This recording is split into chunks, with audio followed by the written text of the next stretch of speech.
यहाँ के लोकल विधायक एमएलए रहीम खान का होना, यहाँ के डिस्ट्रिक्ट इंचार्ज मिनिस्टर का होना, ये सब की दिलचस्पी से जिला हमारा एजुकेटेड होगा, तरक्की की राह पे चलेगा। ये इधर जिले में जो स्लम बोर्ड से स्कीम आई है, गरीब बेसहारा लोगों को सहारा देने, घर बना के देने की वो स्कीम चल रही है, मगर वो स्कीम तेज़ी से नहीं चल रही। वो स्कीम से आज मेरा एक दोस्त, ऐसे कई साथी है जो स्लम बोर्ड को 3 साल पहले डीडी बना के दे दी, अपना है सो झोपड़ी को तोड़ दी, किराए के घर में जाकर रह रहे हैं, अच्छा बनेगा बोल के, मगर 3 साल से उन्होंने किराया भर रहे हैं, मगर अभी तक उनके 2 कमरे बन के रेडी ना हो रहे। हर ग्लोरियस स्कूल, बेहतरीन तालीम का मरकज, अपोजिट बिलाल मस्जिद, मालूर।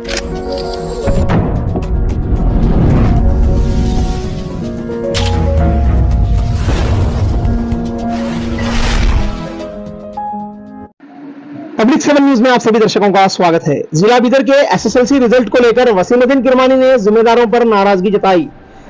वसीमुद्दीन किरमानी, जिन्होंने एमपी इलेक्शन में भी कॉन्टेस्ट किया था, जो एक सोशल वर्कर भी हैं और आए दिन कोई ना कोई मुद्दे पर आवाज उठाते रहते हैं, इन्होंने एसएसएलसी के लो रिजल्ट के जिम्मेदार बीदर से डीडीपीआई को ठहराया और कहा कि अगर ठीक से डीडीपीआई अपनी जिम्मेदारी निभाते और एजुकेशन से जुड़े जिम्मेदार अधिकारी ठीक से अपनी जिम्मेदारी निभाते, स्कूलों का वक्त पर इंस्पेक्शन करते, टीचर्स को देखते, विद्यार्थियों के भविष्य का ख्याल रखते, तो आज ये रिजल्ट 10वीं का बीदर में इतना कम ना होता। इस फेल्यूर में इन्होंने नेताओं पर भी निशाना साधा। बीदर में आए 10वीं जमात के लो रिजल्ट पर और बीदर के डीडीपीआई, बीओ और एडमिनिस्ट्रेशन को लेकर वसीमुद्दीन किरमानी ने क्या कहा, सुनिए इन्हीं की जुबानी और कमेंट करके जरूर बताएं कि इस तरह के कम नतीजे के जिम्मेदार कौन है और किस हद तक वसीमुद्दीन किरमानी की बात सच है। अस्सलाम वालेकुम, सभी को आदाब। मैं आज बीदर डीडीपीआई ऑफिस में हूँ, जो एजुकेशन डिपार्टमेंट है। यहाँ पे देखो कन्नड़ा में लिखा है, पढ़े चलो बढ़े चलो, पढ़ो और आगे बढ़ो। तो कैसा पढ़ रहे हैं, कैसा आगे बढ़ रहे हैं, ये मेरे को समझ में नहीं आ रहा। इन्हों कैसा पढ़ा रहे हैं, कैसा आगे बढ़ा रहे हैं, मेरे को समझ में नहीं आ रहा। ये 2025 का जो एसएसएलसी का रिजल्ट आया है, ये रिजल्ट जो सो ना पूरा जो सो ना बेकार रिजल्ट आया है। इतना वीक और इतना पुअर रिजल्ट आया है कि 47% गवर्नमेंट स्कूलों का रिजल्ट है। ओवरऑल बीदर डिस्ट्रिक्ट का 53% रिजल्ट है।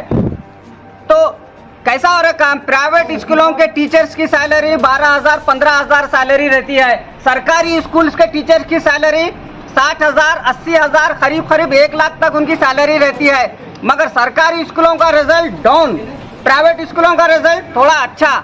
जो 15,000 सैलरी में पढ़ाते हैं उनका रिजल्ट अच्छा आता है, जो 1 लाख सैलरी में पढ़ाते हैं उनका रिजल्ट माइनस वीक आता है। तो ये कैसा काम हो रहा है, मेरे को समझ में नहीं आ रहा।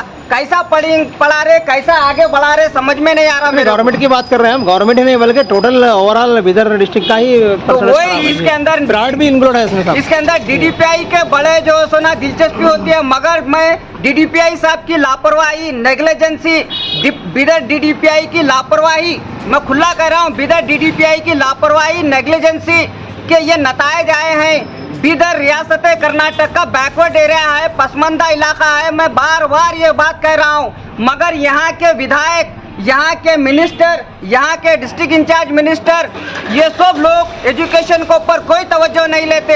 ये लोग सिर्फ कहते हैं कि इतने 1000 करोड़ बजट लाए, उतने 1000 करोड़ बजट लाए, ये डेवलप को जा रही है, वो डेवलप को जा रही है, सब बेकार। साहब यहाँ तक के सुनो पहले, सब बेकार। एक बड़ी इमारत बना रहे हैं, उसके अंदर बच्चों को तालीम नहीं दे रहे, तो वो इमारत के अंदर बच्चे जहाँ बोले वहाँ गंदगी मचा देंगे, तोड़फोड़ कर देंगे।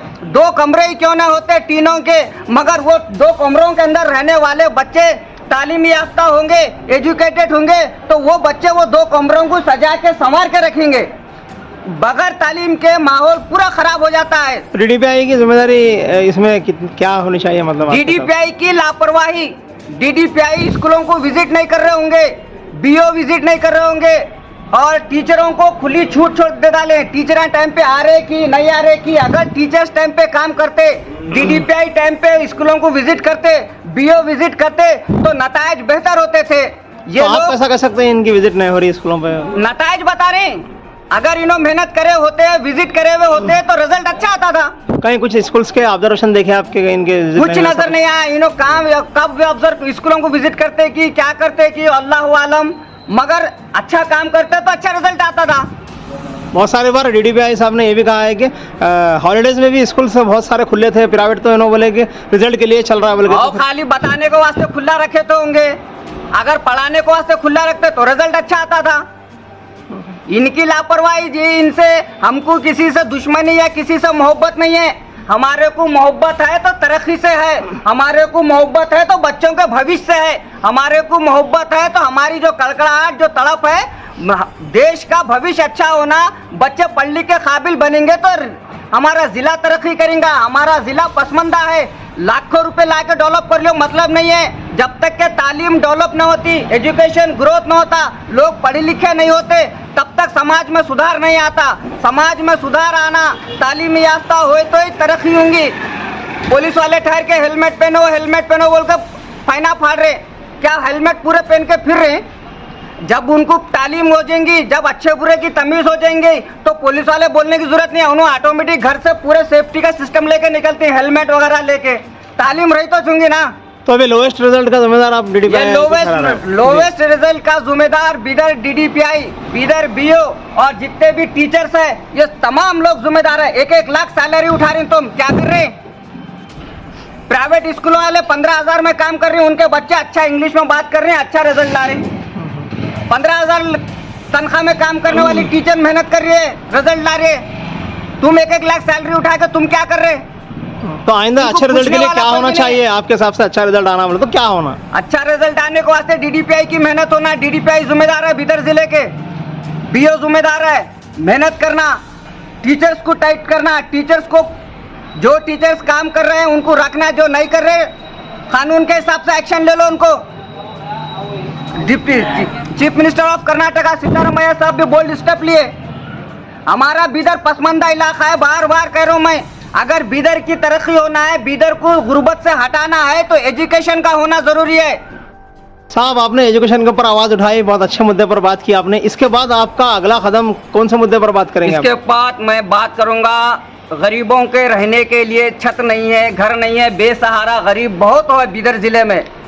जो स्लम बोर्ड से स्कीम आई है, गरीब बेसहारा लोगों को सहारा देने, घर बना के देने की वो स्कीम चल रही है, मगर वो स्कीम तेजी से नहीं चल रही। वो स्कीम से आज मेरा एक दोस्त, ऐसे कई साथी है जो स्लम बोर्ड को 3 साल पहले डीडी बना के दे दें, अपना है सो झोपड़ी को तोड़ दें, किराए के घर में जाकर रह रहे हैं, अच्छा बनेगा बोल के, मगर 3 साल से उन्होंने किराया भर रहे हैं, मगर अभी तक उनके 2 कमरे बन के रेडी ना हो रहे। तो इस मुद्दे पर आपकी बात होंगी नेक्स्ट इसके ऊपर होंगी।